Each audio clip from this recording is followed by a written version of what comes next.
let's get right into it. Today, we're looking at a completely different map of reality. We're going to break down the worldview of a speaker who says he has literally charted the architecture of our creation, not with telescopes or ancient books, but through out-of-body experiences he claims he can control. And this is the quote that really kicks things off. It's a pretty bold promise, right? This is the central claim we're going to unpack, and it sets the stage for a model of existence that, really challenges the way most of us see the world. So let's see what this creation actually looks like according to him. So the source for all of this is an interview with a man named Darius Wright, and his claim is that for pretty much his whole life, he's been able to intentionally leave his physical body to go exploring what he calls the other side. And that's what he says has given him this unique perspective on how our world is actually built. So you have to wonder, where does a worldview like this even come from? Let's start at the very beginning. Section 1, a different reality scene. This is all about how one totally unexpected vision apparently turned his whole understanding of the world completely upside down. Now, what's really interesting here is that he claims this wasn't something he already believed. He's super clear that he thought we lived on a spinning globe just like everyone else. So when he was first apparently shown this different model, his immediate reaction was just disbelief. No way, right? It was only after that experience that he started digging into ancient texts and found descriptions that he says matched what he had seen. Okay, let's move on to the model itself. Let's get into the nitty-gritty. Section 2 is all about the enclosed world model. This is where we break down the actual structure of reality as he claims he's witnessed it with his own eyes. Okay, so let's look at the architecture. According to this account, our reality has some very specific core features. At the very bottom, it's a fixed, immovable plane. It's not a spinning ball. Covering everything is a solid dome, a firmament arching over the top. Then above that dome are the waters above, and the entire thing is supposedly resting on a foundation of pillars. But it doesn't stop there. Inside this enclosed structure, he says there's a multi-layered reality. He calls them the 12 heavens. So, step 1, that's the physical foundation, our world. Go up a level. Step 2, you've got the celestial heavens.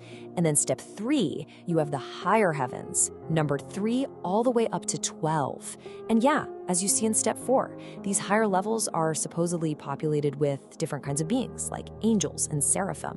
Well, this obviously leads to a massive question. If this is the real model, why on earth isn't it common knowledge? Why is it hidden? That brings us to section 3, which explores his explanation for what he calls the Great Deception. To really get into this supposed deception, first we have to ask the question, who are the they?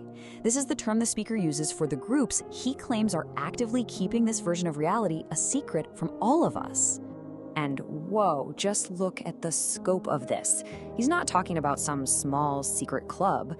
He's pointing to a huge web of interconnected systems. You see the list: banking, government agencies like NASA, healthcare, tech, religion, even the music industry. But here's the crucial part that ties it all back together. He claims the whole point of this great deception is to maintain control by keeping us in a state of fear and ignorance, specifically ignorance about our own infinite nature. Because if people don't know who they truly are, well, they're much easier to manage.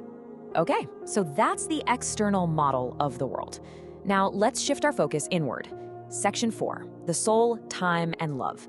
This is where we explore what this worldview says about our own consciousness, our perception of time, and the fundamental force that he says governs absolutely everything. A really crucial idea here is the massive difference between the physical body and the soul. The body is seen as just a temporary vehicle, and one that perceives only about 1% of the light spectrum. The soul, on the other hand, is described as the real you, your true eternal self, and it perceives 100% of the spectrum.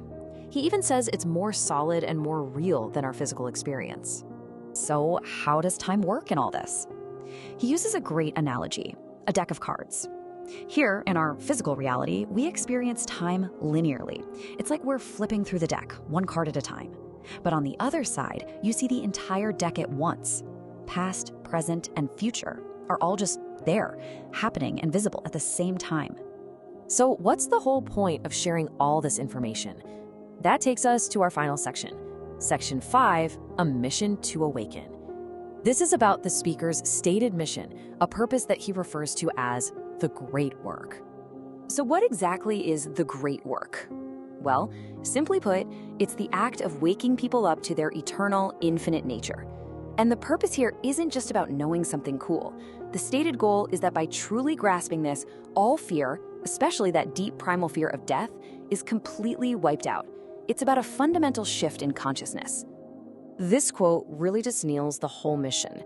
The idea is that true self-knowledge leads directly to being fearless. Once you understand that your soul is infinite and can't be harmed, all the fears that are used to control us in this physical reality, they just kind of fall away. And this brings us to our final and maybe most important question. After mapping out creation, identifying a massive deception, and defining a mission to awaken people, what's the single fundamental key that, in this view, gives a person authority over everything? The answer is just one word: love. According to the speaker, love is the same thing as truth. It's not just an emotion, it's the fundamental creative force of the entire universe. He claims that when you operate from a state of love, you align yourself with truth, and that gives you the ability to navigate and even shape reality, both here and on the other side. It's a provocative final thought on the power that supposedly underpins it all.